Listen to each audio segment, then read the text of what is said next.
With the growing of 10 gigabits devices in my home network, my existing UniFi switches are almost running out of ports. On the screen in the middle, you can see the UniFi Pro aggregation. In the bottom, you can see the UniFi EnterpriseXG-24.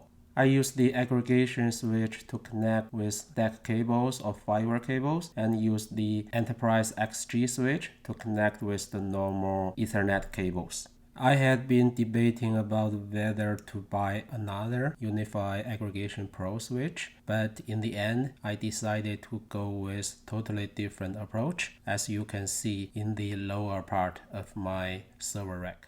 I decided to go with less expensive MikroTik switches, which is in the middle, and an even cheaper used 100 gigabit switch. I'm going to have separate videos for the bottom one, and today's focus is the middle one, which is from MikroTik. The model number is CRS312-4C+8XG-RM. I really like the naming convention from MikroTik because just by reading the model number, it already tells you much information about the switch. So CRS means Cloud Router Switch. 3 means it's 3 series, which is more powerful than the 1 or 2 series. It has more features. The 1-2 means it has 12 ports. What are the 12 ports? 4C means it has 4 combo ports. Combo means you can either choose it as normal RJ45 10 gigabits ports or SFP plus port. We can explain that later. 8XG means it has 8 10 gigabits RJ45 ports, and the RM, of course, it means rack mount.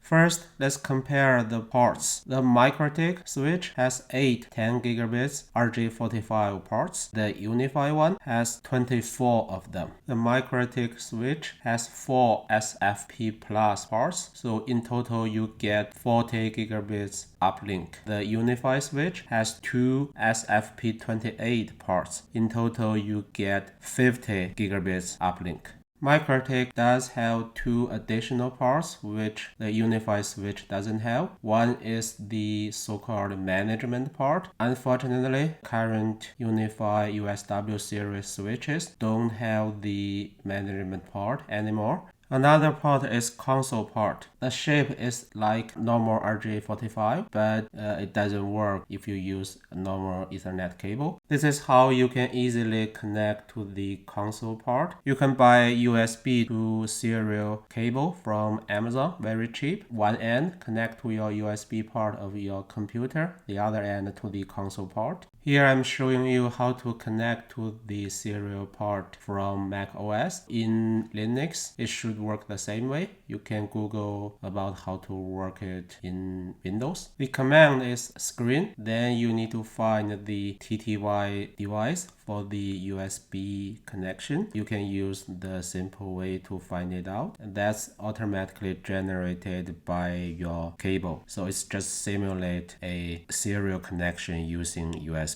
Okay, we are in. See, we need to input username and password. Okay, now you see the exact same screen as you SSH into the system. Then you can use all the CLI command to do the configuration. For example, if I want to see the current interface status, I can type in this command.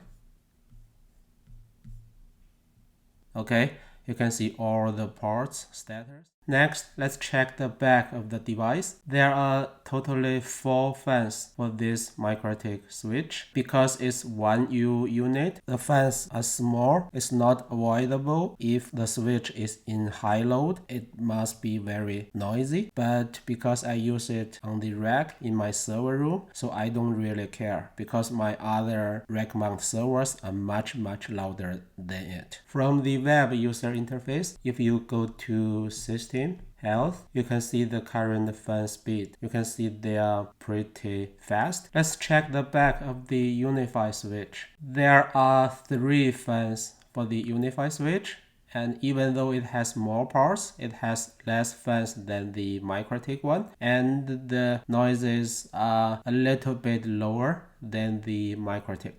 The UniFi switch doesn't have redundant power supply. To have a RPS, you need to buy a separate unit. That's another $400 cost, but the RPS can support 6 separate UniFi devices. So in the left, you can see I already plugged in the RPS cable and it works just fine. The MikroTik switch is better when it comes to PSU. It comes with 2 PSU already. Now let's take a look at the configuration software. By the way, starting from this point, I won't mention UniFi switch anymore. If you are interested, you can take a look at my separate video. I have very detailed discussion about the USW-EnterpriseXG-24 switch. Starting from now, let's focus on the MikroTik switch. Like other MikroTik switches, this switch comes with router OS and switch OS.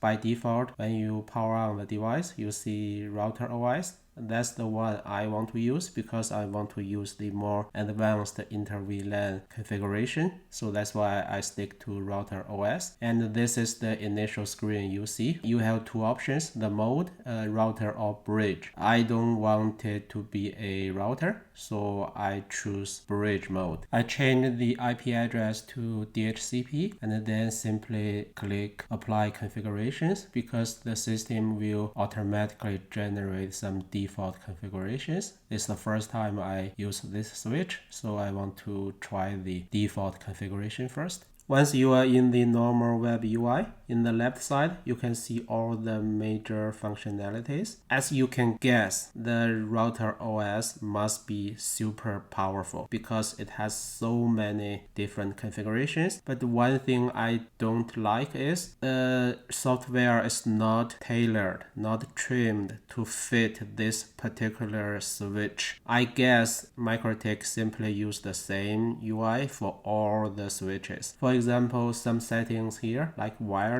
it doesn't make sense to me.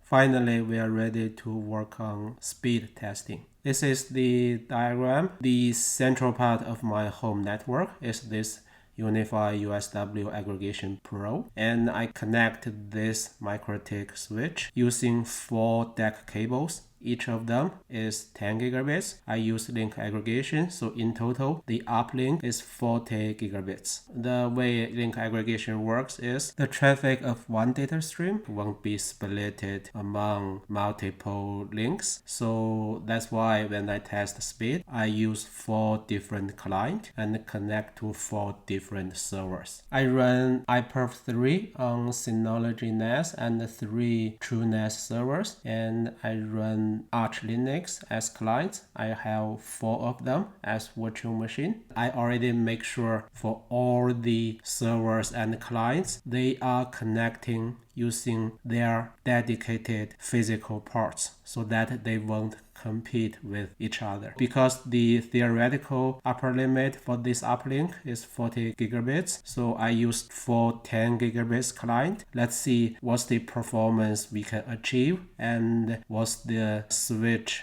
CPU status.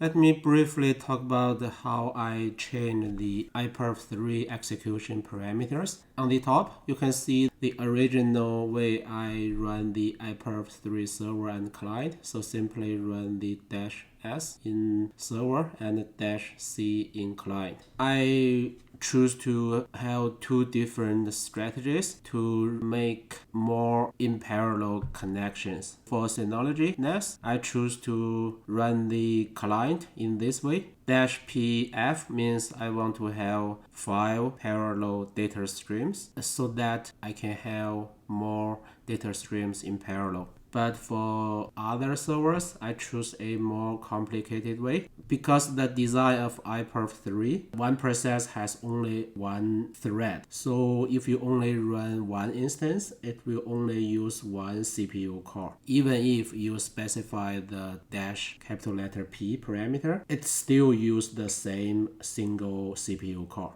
So the way I make it more parallel is I run 3 different server instances, each with slightly different port number. so that's the lowercase p means. And in the client side, I simply run 3 different clients because by default the system will mix all the outputs from the 3 different runs in the same screen. So just to differentiate them, I specify the dash capital letter T parameter just to have a prefix for each line of the output. Now on the screen you see 6 separate windows. Let me explain what they are for. The first one, I want to use it to show the CPU status. Basically, you can go to the Router OS UI and then find Tools and click Profile. I want to focus on this CPU 0 value. As you can see now, it's in idle mode, so it's less than 10% CPU consumption at this moment. Move on to next window. This window is the interface status screen. I want to see several interested parts I connected. First, the uplink one. Remember, I configured link aggregation. This uplink, its upper limit is 40 gigabits. And then I have the 1 to 8 separate parts, and the 9 is for the management part, and this for combo 1, 2, 3, 4, I use them as the uplink. I configured link aggregation. Okay, from the uplink one, you can see the total throughput, and you can also check the separate link speed on the 4 physical Ethernet cables. That's very interesting. Here I have 4 terminal windows open. For each one of them, I already connected to one of the Linux clients, and remember they are using 4 different physical network parts, so they won't compete with each other. For each one, I already typed in the IPerf 3 client command, and this one will connect to Synology. I use P5 to increase the parallel data streams. For this 3, I connect to the 3 TrueNAS, so I use different approach. I connect to 3 different server instances, so this will dramatically increase the parallel execution. Now let's kick off the 4 IPerf 3 clients one by one. Then let's check the link speed and the CPU status. First, this Synology NAS client, hit enter. Okay, see the CPU 0 utilization is increased to about 10. And then if you check the link, the uplink now has the close to 9 gigabits, not too bad. And then if you check the for combo one, and as you can see, the system currently is basically using this one and this one, so 2 different physical links for the execution. Not too bad. Move on to this one. Okay, so see the label 1, 2, 3. There are 3 different instances. So if you sum them up, it's close to 9 as well. So now let's see what's the current status. So CPU, there's no change here at all. So it seems it doesn't impact the switch CPU status.